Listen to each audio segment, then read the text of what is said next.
जिसको हम अपने मुल्क में आहार कहते हैं, वो शरीर शुद्धि में उपयोगी है। आपका शरीर तो बिल्कुल भौतिक संस्थान है, उसमें आप जो डालते हैं उसके परिणाम होने स्वाभाविक हैं। अगर मैं शराब पी लूंगा तो मेरे शरीर के सेल बेहोश हो जाएंगे, ये बिल्कुल स्वाभाविक है।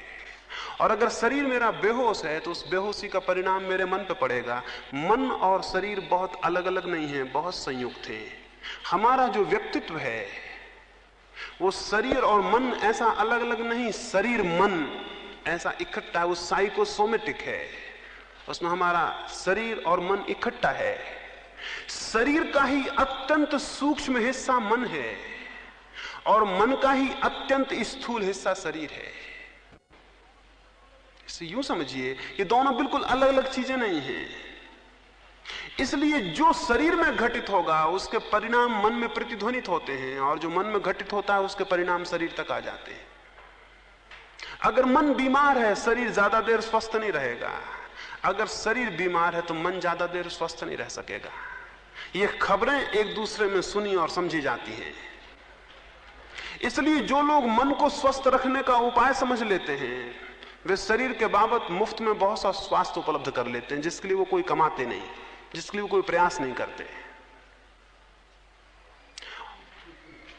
शरीर और मन संयुक्त घटना है।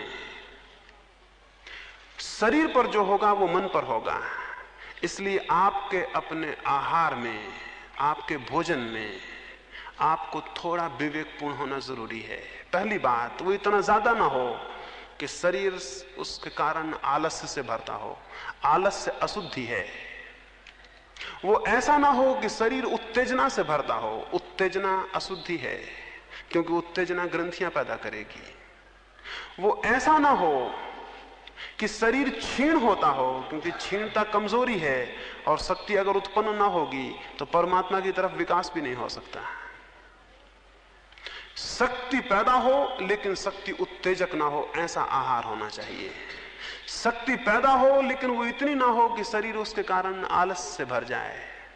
अगर आपने जरूरत से ज्यादा भोजन किया है तो सारे शरीर की शक्ति उसको पचाने में लग जाती है, शरीर में आलस्य छा जाता है। शरीर में आलस्य छाने का और कोई मतलब नहीं है। सारी शक्ति पचाने में लगती है तो शरीर आलस से भर जाता है। आलस इस बात की सूचना है कि भोजन जरूरत से ज्यादा हो गया।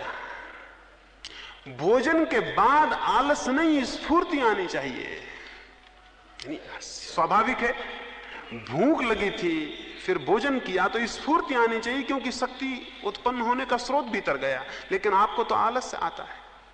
आलस इस बात का मतलब है कि आपने इतना भोजन कर लिया कि अब शरीर की सारी शक्ति उसको पचाएगी, तो शरीर अपने सारी शक्ति को खींच के पेट में ले जाएगा और सब तरफ से शक्ति क्षीण होने से आलस आ जाएगा। तो भोजन स्फूर्ति दे तब सम्यक है, भोजन उत्तेजना ना दे तब सम्यक है, भोजन मादकता ना दे तब सम्यक है। तो तीन बातें स्मरण रखें।